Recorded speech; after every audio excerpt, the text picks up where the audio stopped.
අයබෝවන්. අද අපි කතා කරන්න යන්නේ හරිම සරල ඒත් පුදුම හිතෙන තරම් ප්‍රබල දෙයක් ගැන. වැඩ කල් දාලා පුරුද්දෙන් ගොඩ එන්න ලෝකේ තියෙන ලේසිම උපක්‍රමය. මේකද කියන්නේ මිනිත්තු 2 නීතිය කියලා. මෙහෙම අත්දැකීමක් ඕනෑම කෙනෙක්ට ඇති නේද? කරන්න වැඩ කන්දක් තියෙනවා කියලා දැනෙනවා ඒත් කිසිම විදිහකින් පටන් ගන්න හිතෙන්නේ නැහැ. හරි. තව ටිකකින් පටන් ගන්නවා. නෑ මේක හෙටම කරනවා කියලා හිතා අන්තිමක වෙන්නේ මොකද්ද? ඒ වැඩේ කල්යන එක විතරයි. හැබැයි මේ වගේ සංකීර්ණයි කියලා හිතෙන ප්‍රශ්නයකට ඇත්තටම පුදුම හිතන තරම් සරල විසඳුමක් තියෙනවා කිව්වොත් ඇත්තටම මේ විසඳුම අපි හිතනවටත් වඩා හරිම සරලයි. හරි. එහෙනම් අපි මුලින්ම මේ ප්‍රශ්නෙට නමක් දෙමු. මේක තමයි procrastination. සරලව කිව්වොත් වැඩ කල් දැමීම. මේ පුරුද්ද තියෙනවා කියන්නේ ඇත්තටම සාර්ථකත්වයට යන පාරේ තියෙන ලුකුම බාධකයක්. මේ ක්‍රමය නිකම් අදහසක් නෙවෙයි මේක අපිට හඳුන්වලා දෙන්නේ productivity. ඒ කියන්නේ ඵලදායීතාවය ගැන ඉන්න ලෝක ප්‍රකට විශේෂඥයෙක් ඩේවිඩ් ඇලන්. ඒ කියන්නේ මේක නිකම් කතාවක් නෙවෙයි ප්‍රවීණයන් අනුමත කරපු ප්‍රතිඵල තියෙන ක්‍රමවේදයක්. හරි. එන්නම අපි කෙලින්ම යමු විසඳුමට. ඒ තමයි මිනිත්තු 2 නීතිය. බලමු මොකද්ද මේ කියලා. නම වගේම මේකත් හරිම සරලයි. මේ සම්පූර්ණ ක්‍රමයේම හදවත ඒ තමයි මේ අංකය. අංක 2. ඒ කියන්නේ විනාඩි 2ක්. ඔව් හැමදේම තීරණය වෙන්නේ අන්නේ විනාඩි 2 ඇතුළත. නීතිය හරිම සරලයි. අහන්න.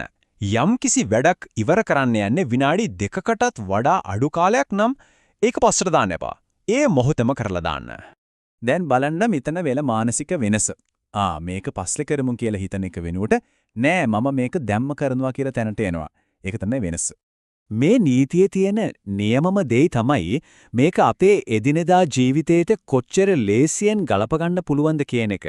හිතලා බලන්න අර යවන්නම ඕන කියලා හිතාගෙන ඉන්න ඊමේල් එක මේසෙ උඩ තියෙන කෝප්පෙ ටික අයින් කරලා දාන එක. එහෙම නැත්නම් හෙට අඳින ඇඳුම් ටික ලෑස්ති කරගන්න එක. මේ එකකටවත් විනාඩි 2කට වඩා යනවද? නෑ නේද?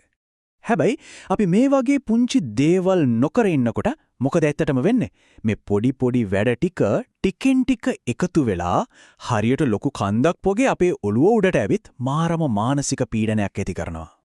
හරි. දැන් ප්‍රශ්නේ මේකයි. ඇයි මේ වගේ සරල දියක් මෙච්චර සාර්ථක වෙන්නේ? අපි බලමු මේක පිටිපස්සේ තියෙන පොඩි මනෝවිද්‍යාව මොකක්ද කියලා. මෙහෙමයි අපේ මොලේ හැදිලා තියෙන්නෙම ශක්තිය ඉතුරු කරගන්න. ලොකු වැඩක් දැක්ක ගමන් මොලේට ඒක දැනෙන්නේ අපෝ මේක අමාරුයි කියලා. ඒකෙන් ඒක මග ඇරින්න බලනවා. අන්න එතකොට තමයි අර කම්මැලි හිත එන්නේ. හැබැයි විනාඩි 2ක වැඩක් ඒක මොලේට එච්චර ලොකු ගේමක් නෙවෙයි. ඒක නිසා ඒකට විරුද්ධ වෙන්නේ නැහැ. මේ ගැන හරිම අපූර්ව කතාවක් කියනවා ජේම්ස් ක්ලියර් කියලා ප්‍රසිද්ධ ලේඛකයෙක්. එයා කියන විදියට ඕනෑම වැදක අමාරුම දේ තමයි ඒක පටන් ගන්න එක. හැබැයි මේ නීතියේ තියෙන බලය එතනින් නවතින්නේ නැහැ. මේක ලොකු පුරුදු පටන් ගන්නත් පාවිච්චි කරන්න පුළුවන්. හිතන්න අද ඉඳන් පැයක් එක්සර්සයිස් කරනවා කියලා හිතනවට වඩා නෑ මම විනාඩි 2ක් ඇවිදිනවා කියලා පටන් ගන්න එක කොච්චර ලේසිද? තව උදාහරණයක්. මම මේ පොතම කියවනවා කියලා හිතන එක මාර බරක්. ඒ වෙනුවට මම එක පිටුවක් විතරක් කියවනවා කියලා පටන් ගත්තොත් අන්න එතකොට අර පටන් ගන්න තියෙන ලොකු බාධකය නැත්තටම නැති වෙලා යනවා. මෙතන තියෙන රහස තමයි මේක. වැඩේ පටන් ගත්තට පස්සේ ඒක දිගටම කරගෙන යන්න ඕන මොටිවේෂන් එක ඉබේම එනවා. ක්‍රියාවෙන් තමයි උනන්දුව හැදෙන්නේ. අනිත් පැත්තට නෙවෙයි. හරි. තියරි ඇති. දැන් බලමු මේක අද ඉඳන්ම ජීවිතයට එකතු කරගන්නේ කොහොමද කියලා. මෙන්න පියවරෙන් පියවර කරන්න ඕන දේ. පියවර 3යි තියෙන්නේ. හරිම ලේසි. 1. දවස ඇතුළේ තියෙන විනාඩි 2 වැඩ මොනවද කියලා අඳුරගන්න. 2. විනාඩි 2කට වඩා යන්නේ නැත්තම් දෙපාරක් හිතන්නේ නැතුව ඒක දැම්ම කරන්න. 3. ලොකු වැඩක් පටන් ගන්න කම්මැලි නම් හිතාගන්න මම මේකේ පළවෙනි විනාඩි 2 විතරයි කරන්න කියලා. බලන්නකෝ නොදැනීමේ වැඩේ ඉවර වෙයි.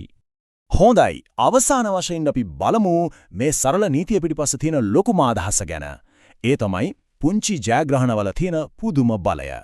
පොඩි දේවල් වලින් කොහොමද ලොකු ප්‍රතිඵල හැදෙන්නේ කියලා. මේ කතාව නම් හොඳටම හිතට ගන්න. සාර්ථකත්වය කියන්නේ එකපාරටම පනින ලොකු පිම්මක් නෙවෙයි. ඒක හැමදාම ගන්න පුංචි. හැබැයි හරි තීරණ ගොඩක එකතුවක්. එක මොහොතකට හිතලා බලන්න මේ වගේ සරල පුරුද්දක් ජීවිතයට එකතු කරගත්තම ඔළුවට දැනෙන සැහැල්ලුව මානසික පීඩනයේ කොච්චරනම් අඩු වේද? ඉතින් මේ හැමදේම අහලා ඉවර වෙද්දි අපිටම නගා ගන්න තියෙන ප්‍රශ්නය තමයි මේ. අද දවසේ පටන් ගන්න යන අන්නේ විනාඩි දෙකේ වැඩේ මොකක්ද?